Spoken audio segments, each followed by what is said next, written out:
দেখি মার কাজ লাগছে মারামারি। আমি এ পর্যন্ত কোনোদিনই এসব আলোচনা করি নাই, আজকে ভাবলাম কেন হচ্ছে এটা। সব বেজাতীয়দের চক্রান্ত, আমাদের ধারণ ক্ষমতা নাই বুঝার, সেটাকে আমরা লালন করে একে অপরের প্রতি কি বিদ্বেষ পোষণ করতেছি, মারামারি হাঙ্গামা দাঙ্গামা করতেছি। ও ভাই, আপনি তাবলিগ তো আপনি নিজে বানান নাই, তাবলিগ তো আল্লাহর পক্ষ থেকে করতে বলেছে। তাবলিগটা এসেছে 30 পারা কোরআন দিয়েছেন নবীর মধ্য দিয়ে, আবার সেখান থেকে ভার্সন করেছে ছোট্ট ছোট্ট করে গুছিয়ে সাধারণ আওয়ামকে বোঝানোর জন্য। ওই ইলিয়াস সাহেব রহমতুল্লাহি আলাই 6 উসুলের ভেতরে নিয়ে এসেছে।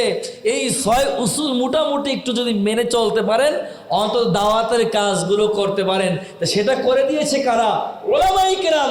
এখন যদি আপনি সেই ওলামায়ে কেরাম তলাবুল ইলমকে আপনি যদি মারতে যান বা মারেন বা তাদের বিরুদ্ধে বিভিন্ন ষড়যন্ত্র করেন, আপনার তাবলিগ থাকলো না তাবলিগ চলে গেল?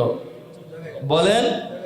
আপনার বাবা আপনাকে তো অক্লান্ত পরিশ্রম করে 30 বছর 20 বছর 25 বছর 50 বছর আপনাকে বড় করেছে, অনেক শিক্ষিত বানিয়েছে, আপনি চাকরি বাকরি করলেন, আজকে আপনি বিবাহ করে সুন্দর একটি নববধূ ঘরে এনে আপনি বাবাকেই ভুলে গেলেন, মাকেই ভুলে গেলেন। বাবা নাই, বড় ভাই আপনাকে মানুষ করেছে, শিক্ষায় সুশিক্ষায় শিক্ষিত করেছে, আপনি নববধূ পেয়ে শ্বশুর শাশুড়ি পরিবারে যে আপনি আপনার বড় ভাইকেই ভুলে গেলেন। কি আপনি কি গাদ্দার না ভালো মানুষ? বলেন, আপনি কি ভালো মানুষ দাবি করেন? সহজ ওয়াজ। খবরদার, খবরদার। ডিভাইডেডটা কেন হয়েছে? ডিভাইডেডটা কেন হয়েছে? লাইয়ানা হাদাজ জালিমিন। আল্লাহ বলেন, পৃথিবীতে আমি যত নবী রাসূল প্রেরণ করেছি, পৃথিবীর কোনো নবী রাসূলের কোনো ভুল নাই। বলেন না সুবহানাল্লাহ, বলেন না আলহামদুলিল্লাহ, বলেন না আল্লাহু আকবার। আল্লাহ বলেছেন, কে বলেছেন? নবীর ভুল ছিল নাকি? বলেন না কেন? সাহাবায়ে কেরামের ভুল ধরতে পারবেন নাকি? সুযোগ আছে নাকি? না না। দেখেন না, জান্নাতের ভেতরে ফলের গাছ, একটি গন্ধম ফল খেয়ে ফেলেছিল হযরতে আদম আলাইহিস সালাম, আমাদের আদি পিতা। সেখানে আল্লাহ নিষেধ করেছিলেন, আর সেই ফলটা শয়তানি ওয়াসওয়াসায় খেয়ে ফেলেছিলেন। এরপরও 300-350 বছর পর্যন্ত আল্লাহ তাআলা এরপর তওবা করার পরে ক্ষমা করে তাকে পবিত্র করে, গুনাহ নাই। আদম আলাইহিস সালামের কোনো গুনাহ নাই, আমাদের আদি পিতা। চিল্লায় বলেন সুবহানাল্লাহ। শয়তানি ওয়াসওয়াসায়, মাশাআল্লাহ, মারহাবা। এ আল্লাহর বান্দা, এখন যে ডিভাইডেডটা হয়েছে কেন? যে তাবলীগ, আল্লাহ বলেছে তোমরা তাবলীগ করো। ইয়া আইয়ুহা রাসূল বাল্লিগ, হে রাসূল বাল্লিগ, আপনি তাবলীগ করেন। মা উনজিলা ইলাইকা মির রাব্বিক, আল্লাহ 30 পারা কোরআনকে দিয়েছে তাবলীগ করার জন্য। সাধারণ আওয়াম বুঝবেন না, এই জন্য ইলিয়াস সাহেব রহমতুল্লাহি আলাইহি 6টা বিষয়ে ভাগ করে দাওয়াতের একটি মাধ্যম শিখিয়ে দিয়েছে। আপনি দেন দাওয়াত, দেন দাওয়াত দেন। এখন আপনি 6 উসুল শিখিয়া আপনি 6 কাজটা করিয়া, কয়েকদিন পরে মাথায় পাগড়ি দিয়া, কয়েকদিন পরে গায়ে পাঞ্জাবি দিয়া, মাথায় টুপি দিয়া, মুখে দাড়ি রাখে। এখন যদি বলেন ইউসুফ আলাইহিস সালাম ভুল করেছেন, হযরতে মূসা আলাইহিস সালাম ভুল করেছেন, জাকারিয়া আলাইহিস সালাম ভুল করেছেন, নবী মুহাম্মদ সাল্লাল্লাহু আলাইহি সাল্লাম ভুল করেছেন, ওরা আমার নবীরা ভুল করেন নাই বলে দিয়েছেন কে? চিল্লায় বলেন। আমার নবী ভুল করেন নাই। তুমি ইহুদি বেঈমানদের টাকা খাইয়া, ইহুদি বেঈমানদের দালালি গ্রহণ করিয়া তুমি ভুলের মাঝে তুমি কাফের খাতায় চলে গেছো, কাফের সাথে সম্পৃক্ত হয়ে গেছো, কুফরি মতবাদে বিশ্বাসী হইয়া ওই ইহুদি বেঈমানদের দালালি করিয়া মুসলমানদের ভিতরে ডিভাইডেড করার জন্য চেষ্টা করছো, ঠিক কিনা? আর কিচ্ছু নাই, বুঝেন নাই? সঠিক বোঝানোর জন্য বলতেছি আল্লাহর বান্দা। এই জন্য আসুন আপনাদের ওয়েলকাম জানাই, সঠিকটা বুঝতে হবে। না হলে এই জাতি ধ্বংস হয়ে যাবে, ক্ষতিগ্রস্ত হয়ে যাবে। সকলকে পায়ে হাত রেখে বলবো, খবরদার।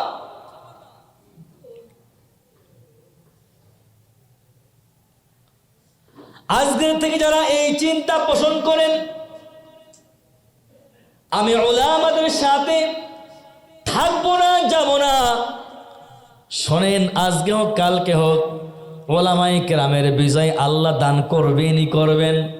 কারণ এই দেশে কিন্তু ইসলাম প্রতিষ্ঠিত হবে, সারা পৃথিবী ইসলাম প্রতিষ্ঠিত হবে, কোনো সন্দেহ নাই, ঠিক কিনা? সাধারণত সব কাজে কিন্তু আগ্রহ হয় না, দেখায়ও না। গত 2-3 দিন আগে দেখতেছি আমাদের মগি একটা ঘোড়দাবড় মেলা হবে, কথা বোঝেন নাই? তা আমার তো এখন সিজন, জানেন, প্রত্যেক দিনই বাইরেই বেশি সফর থাকে, করতেছি। তা আপনার দ্বারস্থ হয়েছে মহব্বতকে সম্মান করে যে ভাই এটা করা যাবে না, গেছে কারা? ওলামায়ে কেরাম।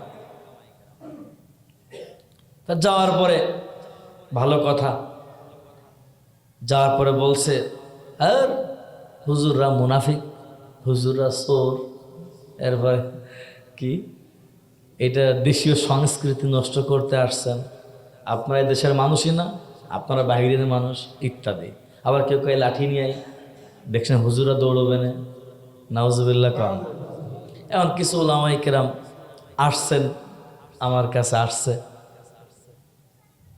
ভালো কথা, আমরাও গেলাম।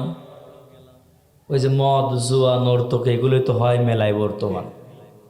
তাই আমি বললাম যে ভাই, হুজুররা তো এই দেশের মানুষ, হুজুররা চুরি করে নাই, চুরি যারা করে তারা বিদেশে বাড়ি গাড়ি করে টাকা নিয়ে চলে যায়। এতদিন যারা চুরি করছে গেছে, আবার আপনারা করবেন, আপনারাও যাবেন, আমরাই থাকবো, আমাদের জায়গায় আমরাই থাকবো। তা ওরা দেখে আরো ফেডা হয়, রাগ হয়। তা কই যে এটা করবোই আমরা। তা বললাম যে করেন, হুজুরকে দুজন ইমামতে ছুটে দিয়েছে। তা যখন ইমামতে ছুটেই যাক, ইমামতে তার বান্দার রিজিক কি বান্দার হাতে? বলে আমার রিজিক কি আপনাদের হাতে? বলে আপনাদের রিজিক কি আমার হাতে? না, আমার যে কদিন রিজিক রাখবে, আপনারা ভালোবাসা দেখাবেন, আল্লাহ এখানে রাখবেন, থাকবই। আমি যদি 1000 ফেরেস্তার মতো হয়ে যাই, আল্লাহ যদি কয় যে এখন লেবে যায় এখান থেকে, আমার থাকার ক্ষমতা আছে? কোনো সুযোগ নেই। ঠিক আছে, এলাকার ডাক দিছি, হাজারে হাজারে মানুষ, এটা হবে না, বন্ধ হয়ে গেছে। এবং যারা বিশাল বড় লেড়ার বর্তন মাগুরার বিশাল বড় সর্বোচ্চ মনে করছে আমাদের সিয়ার, তারা মনে করছে যে এটা আমাদেরই, আর কেউ কিছু করতে পারবে, নিতে পারবে না। আজকে সেই ঘোড়দৌড় মেলা ছিল। তা আমাদের এই পরিবেশটা দেখে লাস্টে প্রশাসন গেছে, ওসি মহোদয়েরা গেছে, যে বলছে ঠিক আছে আপনাদেরকে অনুরোধ করতেছি আপনারা থেমে যান। বললাম যে আমাদেরকে, আমরা দেশের মানুষই না, আর আমরা চাচ্ছি আপনি ভালো পথে আসেন, আপনি খারাপ পথে যাচ্ছেন কেন?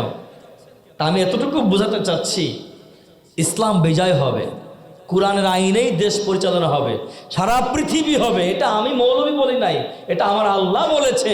এই জন্য আপনাদেরকে বলি, সাময়িক সময়ের জন্য কোনো রং তামাশায় না থেকে, গুনাহের কাজে না থেকে, আমরা ওলামায়ে কেরামের নেতৃত্বে চলে আমরা আল্লাহকে পেতে চাই, দেশে শান্তি চাই, সকলেই একটু কল্যাণময় রাষ্ট্র চাই, সকলে শান্তি শৃঙ্খলভাবে অধিকার নিশ্চিত করে বসবাস করতে চাই, দিনী কাজ করতে চাই, পারিবারিক কাজ করতে চাই, সামাজিক কাজ করতে চাই, রাষ্ট্রীয় কাজ করতে চাই, এটা কুরআন সুন্নাহর আলোকে করতে চাই। কি আমরা পারি না ইনশাআল্লাহ নিয়ত করতে?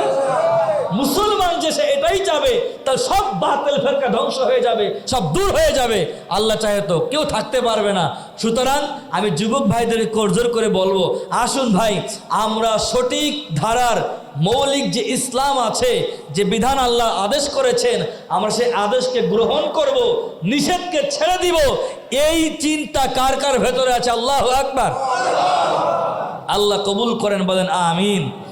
আমরা ওই কাদিয়ানও চিনি না, আমরা ওই তাবলিগ জামাতের ওই যে আমির সাদ সাহেবও চিনি না, আমরা ওই উসমান গনি হুজুরও চিনি না, আমরা আর এক হুজুরও চিনি না। আমরা চিনি কোনটা? কোরআন যেটা বলেছে, নবী যেটা এনেছে, নবীর আদর্শের ভিতরে যেটা আছে, এর বাহিরে আমি কাউকেই চিনি না, এর ভেতরে থাকলে সকলকে ওয়েলকাম জানাই, এর বাহিরে যেই যাক না কেন সে আমার দুশ্মন, সে আমার শত্রু, সে আমি হতে পারি, আপনি হতে পারেন, ঠিক কিনা বলেন? এটা মাথায় রাখবেন। আমাদের সমাজে কোনো বাতিল আসতে পারবে না,